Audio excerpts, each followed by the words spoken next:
मोदी जी जीत रहे हैं बड़े बहुमत से, दिल्ली में बनने जा रही है भाजपा की सरकार। ब्रेकिंग न्यूज का राज्य गुजरात, जहां पर छोटी सी खुशी को बड़े उत्साह के साथ मनाया जाता है, उस गुजरात में मोदी जी को इतनी सारी सीटें मिली और एक भी जनता सड़कों पर उत्साह में नजर नहीं आई। ऐसा बीजेपी बड़ी बेशर्मी के साथ चिल्ला रही थी कि मेयर तो हमारा ही बनेगा, मेयर तो हमारा ही बनेगा। क्या आप जो है यहाँ पर भी पैसों से 56 इंच की छाती के हिमाचल में टाइम टाइम फुस हो जाती है। जब आप गुजरात में मोदी जी को जीत का श्रेय देते हैं तो हार का श्रेय या हिमाचल में भी दीजिए। मोदी के ऊपर जुल्मो सितम उस दिन बढ़ने लगा जब आपने देश के अंदर घर और परिवार के अंदर रहने वाले 4 भाइयों को आपस में ही लड़ाने का प्रयास किया। ये देश के अंदर जुल्मो सितम उस दिन बढ़ गया जिस दिन देश के नौजवान जब सड़कों पर रोजगार मांगने के लिए निकले तो उनका स्वागत लाठी और डंडे के साथ किया गया।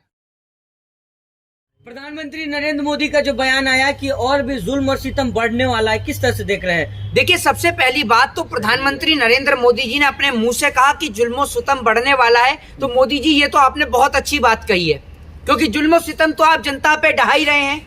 जिस और पूरे देश के अंदर गुजरात के चुनाव के नतीजे आ रहे थे, उस समय तेजी से धड़ल्ले से भारत देश का रुपया नीचे गिर रहा था और डॉलर जो है वो तेजी से ऊपर जा रहा था, लेकिन प्रधानमंत्री मोदी जी ने उस पर कोई भी चर्चा नहीं करी। देश की जनता के ऊपर जुल्मो सितम उस दिन बढ़ने लगा जब आपने देश के अंदर घर और परिवार के अंदर रहने वाले 4 भाइयों को आपस में ही लड़ाने का प्रयास किया।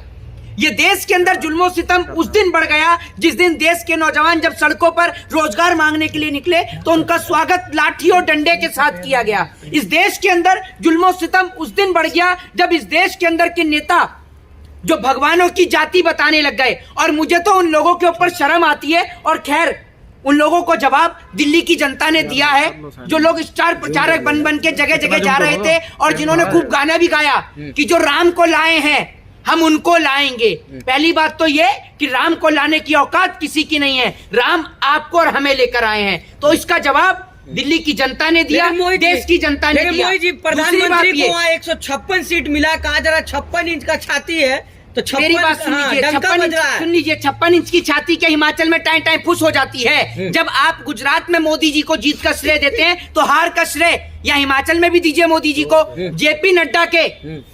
जेपी नड्डा के घर के अंदर वो हार जाते हैं, वो आपको नजर नहीं आता? क्या मोदी जी ने हिमाचल में रैली नहीं करी, खूब टोपियां पहनी और जनता को भी टोपियां पहनाने की शुरुआत करी? लेकिन आपने एक और देखा किस प्रकार से 5 बजे के बाद जो है वो एकदम 26% वोटिंग हो जाती है। ये क्या होता है सब? क्या आपको लगता नहीं है? क्योंकि रंगा और बिल्ला की जोड़ी वहां पर तैनात थी और पूरी तरीके से मैं कहूंगा कि गुजरात का चुनाव निष्पक्षता के साथ में नहीं हुआ है। मोदी मैजिक नहीं मानिएगा मोदी जी, एक बात आप मुझे बताइए, आपके घर में कोई बड़ा भाई है आपका?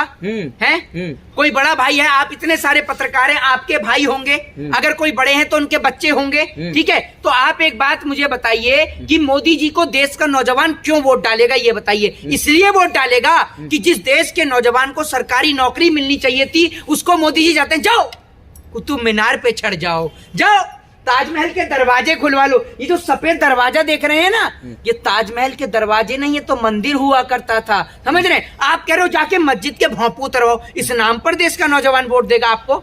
आपने किया क्या है? आजादी के बाद से इतना प्रचंड बहुमत 156 सीट नहीं आया, कांग्रेस एकदम बुरी हालत में। मोहित जी, मेरी बात तो सुन लीजिए। आप एक बात, आप तो कह रहे थे कि क्या कहते हैं, कांग्रेस को या विपक्ष को जो है आप सफा कर देंगे, लेकिन आप एक बात मुझे बताइए, हिमाचल में सरकार बनाई है, दिल्ली के अंदर विपक्ष ने सरकार बनाई है, और आप ये देखिए जहां पर नरेंद्र मोदी, अमित शाह ने सिर्फ गुजरात में डेरा दे रखा था, गुजरात में ही जीते ना, लेकिन जहां मोदी और अमित शाह का डेरा नहीं था वहां पर जनता ने निष्पक्षता के साथ में वोट हुआ, तो नतीजे आप सभी के सामने है। हिमाचल में जेपी नड्डा के गिरिराज घर में आपने देखा बुरा हाल हुआ, देश की राजधानी के अंदर जो है किस प्रकार से भारतीय जनता पार्टी का बुरा हाल हुआ। उसके बाद में भी बीजेपी बड़ी बेशर्मी के साथ चिल्ला रही थी कि मेयर तो हमारा ही बनेगा, मेयर तो हमारा ही बनेगा। क्या आप जो है यहाँ पर भी पैसों से खरीदेंगे निगम पार्षदों को, काउंसलरों को पैसों से खरीद के? दूसरी बात क्या है कि हिमाचल के अंदर सरकार बनी है, लेकिन हिमाचल के अंदर सरकार बनने के बाद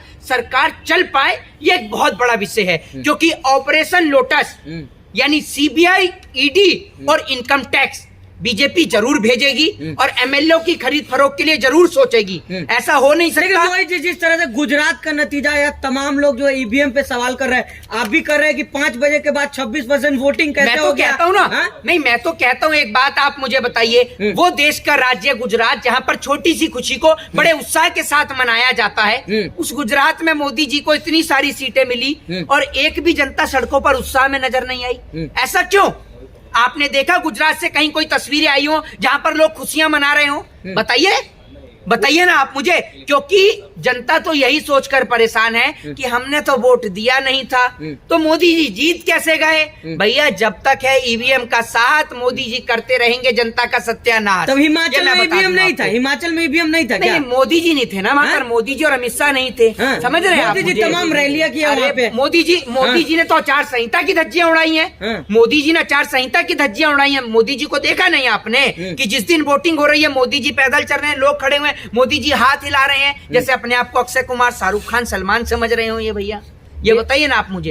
ये आचार संहिता पूरे देश के अंदर सभी नेताओं के लिए लागू होती है, लेकिन आप आचार संहिता की धज्जियां उड़ा देते हैं। बताइए। तो अक्षय कुमार बनना गलत बात है क्या? आप भी राहुल गांधी की तरह जैकेट पहने हुए हैं। अरे भैया 2.5 लाख का जैकेट। अरे भैया एक बात इन्हें बताइए, 2.5 लाख रुपए का जैकेट आप दिलाकर लाए हैं, 2.5 लाख का जैकेट। ये बताइए ना, मैंने राहुल गांधी की तरह जैकेट पहन रखी है, चलिए कोई बात नहीं, कम से कम मोदी जी की तरह जनता को टोपी तो नहीं पहना रहा। मोदी जी की तरह जनता को 15-15 लाख की टोपी तो नहीं पहना रखी। आप भी तो जनता का कम पागल थोड़ी बना रहे हैं। ये तो ऐसे लोग हैं, ऐसे पत्रकार हैं जो सुबह टीवी खोलकर बैठ गए, मोदी जी जीत रहे हैं बड़े बहुमत से, दिल्ली में बनने जा रही है भाजपा की सरकार, ब्रेकिंग न्यूज हेडलाइन। उसके बाद जैसे आप देखते हैं ना, जैसे उल्टी दस्त बुखार हो जाते हैं ना, इनको ऐसे बुखार लग गया कि उसके बाद इनके चैनल पे बिल्कुल सन्नाटा छा गया। जैसे ऐसा लगता है ना, जैसे किसी के घर में मातम हो जाता है ना, ऐसे करके कुछ पत्रकार बीजेपी वाले ऐसे सन्नाटे में रह गए। लेकिन देखिए 3 राज्यों में चुनाव हुए, नहीं मेरी बात सुनिए, 3 राज्यों में चुनाव, मेरे को देखिए, अभी आप देखिए कैसे आक्रोश में, जैसे कि देखिए पॉपकॉर्न की तरह अंधभक्त उछलते हैं। ये अंधभक्तों से कम नहीं है पत्रकार कुछ है। देखिए मोदी जी का नाम लिया कैसे फड़फड़ा रहे हैं, फड़फड़ाएंगे। हुकूमत की सरकार बता रहे थे, तो सुधीर चौधरी ने कहा तो है कि दिल्ली में जितने, देखिए तब से मैं, देखिए तब से सुन लीजिए, तब से मैं शिक्षा पे सवाल कर रहा था, स्वास्थ्य पे मैं बोला, बेरोजगारी पे बोला, महंगाई पे बोला, डॉलर और रुपया पे बोला। ये सब के सब चुप थे क्योंकि इनके पास समझ तो थी नहीं ये जवाब क्या दें। लेकिन जैसे ही मैंने मोदी जी को बीच में लेके आया, ये सारे के सारे पॉपकॉर्न की तरह फुदकने लग गए। ठीक है ना, जैकेट इनको दिख गई कि राहुल गांधी के जैसी है। अरे भैया टोपी तो नहीं पहना रहे 15-15 लाख की है। मतलब ईवीएम हिमाचल में ईवीएम नहीं था, हिमाचल में ईवीएम नहीं था, ईवीएम था। मोदी जी के हिमाती बनने हो, आप दे दो 15-15 लाख जनता को, दे दोगे 15-15 लाख। आप जुमला था, वो जुमला था। अरे सुन लो, आप जनता को 5-5 हजार रुपए में वो दाढ़ी वाला मौलाना और पंडित बिठाल के पूरे देश का माहौल खराब कराते हैं। आपकी तो जेबें गर्म है, जनता की जेबें ठंडी करती है। अभी तो 2.5 लाख के ठंडी में जैकेट पहन रहे हैं। ये 2.5 लाख का जैकेट आपने इस पे टैग लग रहा है कहीं 2.5 लाख का? झूठ बोलने की हद होती है।